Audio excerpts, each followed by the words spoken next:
ഇത് നമ്മുടെ ഒരു വെറൈറ്റി ചെടിയാണ്, ഗോൾഡൻ കസ്റ്റാർഡ് എന്നാണ് പേര്.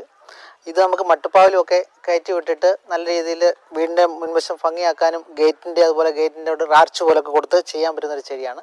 നല്ല ഭംഗിയായിട്ട് ഇഷ്ടംപോലെ പൂക്കളോട് നിൽക്കുന്നൊരു ചെടിയാണ്. ഇത് തുമ്പോർജി എന്ന് പറയുന്നൊരു വെറൈറ്റിയാണ്. ഇതും അതുപോലെ തന്നെ നമുക്ക് മട്ടുപ്പാവിലൊക്കെ കയറ്റി വിടാവുന്ന ചെടിയാണ്. നല്ല രീതിയിൽ പൂക്കൾ ഉണ്ടാകും. ഇത് നമ്മുടെ വീട്ടിലൊക്കെ ഫ്രണ്ടിൽ അലങ്കരിക്കാൻ പറ്റുന്ന ചെടിയാണ്, ഇലച്ചെടിയാണ്. സഫാരി എന്നാണ് ഇതിൻ്റെ പേര്. ഇത് വന്നിട്ട് നമ്മുടെ നന്ദ്യാർവട്ടത്തിൻ്റെ യെല്ലോ ഗോൾഡൻ കളറ്, ഇത് വന്ന് ഗ്രീന്. പിന്നെ ഇത് നമ്മുടെ അർക്കേരിയ എന്ന് പറഞ്ഞ വലിയ ചെടിയാണ്. ക്രിസ്മസ് ട്രീ ഒക്കെ പോലെ നമുക്ക് വളർത്താൻ പറ്റുന്ന ഒരു ചെടിയാണിത്. അലങ്കരിക്കാൻ വേണ്ടി വളർത്താൻ അർക്കേരിയ എന്നാണ് അതിൻ്റെ പേര്. പിന്നെ നമുക്ക് ചെത്തി പല വെറൈറ്റി ഉണ്ട്, കുറ്റിച്ചെത്തി പല വെറൈറ്റി ഉണ്ട് ചെത്തികൾ. ഇത് ടുഡേ ടുമോറോ എന്നൊരു ചെടി.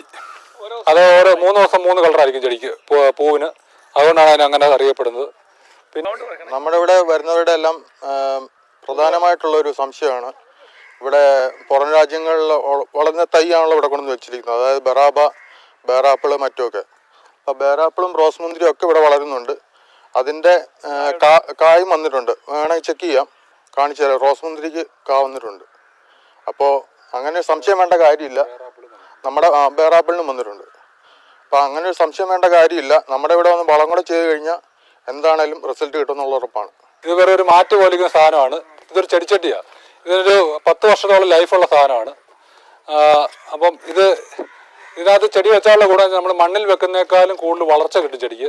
അതുപോലെ ചെടികൾക്ക് നമ്മൾ മറ്റുള്ള ഗ്രോ ബാഗിലോ ചെടിച്ചട്ടിലൊക്കെ ചെടി വെച്ച് കഴിഞ്ഞാൽ നമുക്ക് ഏറ്റവും വലിയ ബുദ്ധിമുട്ട് കഴിഞ്ഞാൽ ഈ സാധനം കുറച്ച് ദിവസം കഴിയുമ്പോൾ ഇത് വളർന്നു കഴിയുമ്പോൾ ഇതിൻ്റെ വേര് മണ്ണിലേക്ക് ഇറങ്ങിപ്പോകും. പിന്നെ നമുക്കന്ന് അവിടെ നിന്ന് മാറ്റാനൊന്നും പറ്റുകയില്ല. അപ്പോൾ ഇതിൻ്റെ ഗുണം എന്താ വെച്ചാൽ ഇത് നമുക്ക് സെറ്റ് ചെയ്യാം. ഇതിനകത്ത് വേര് പുറത്തേക്ക് പോവുകയില്ല. അപ്പം നമ്മൾ കറക്റ്റായിട്ടുള്ള വെള്ളവും കറക്റ്റ് സമയത്ത് കൊടുത്തുകൊണ്ടിരിക്കണം. അപ്പോൾ ഇതെങ്ങനെ സെറ്റ് ചെയ്യുന്നത് ഞാൻ കാണിച്ചു തരാം. ഇതാണ് അതിൻ്റെ നമ്മുടെ ഒരു പൂർണ്ണ രൂപം, ചെടിച്ചട്ടി എന്ന് പറഞ്ഞ സാധനം. ഇത് ഫ്ലെക്സിബിളാണ് സാധനം. ഇത് അതിൻ്റെ ബോൾട്ടൊക്കെ ഇട്ട് സെറ്റ് ചെയ്തിരിക്കുന്നതാണ്. അതിൻ്റെ ബേസും എല്ലാം ഉണ്ട്. ഇതിൻ്റെ സുഷിരങ്ങളാണ്. ഇതിൻ്റെ പേരെന്ന് പറഞ്ഞാൽ എയർ പ്രൂണിങ് പോട്ട് എന്നാണ് ഇതിൻ്റെ പേര്.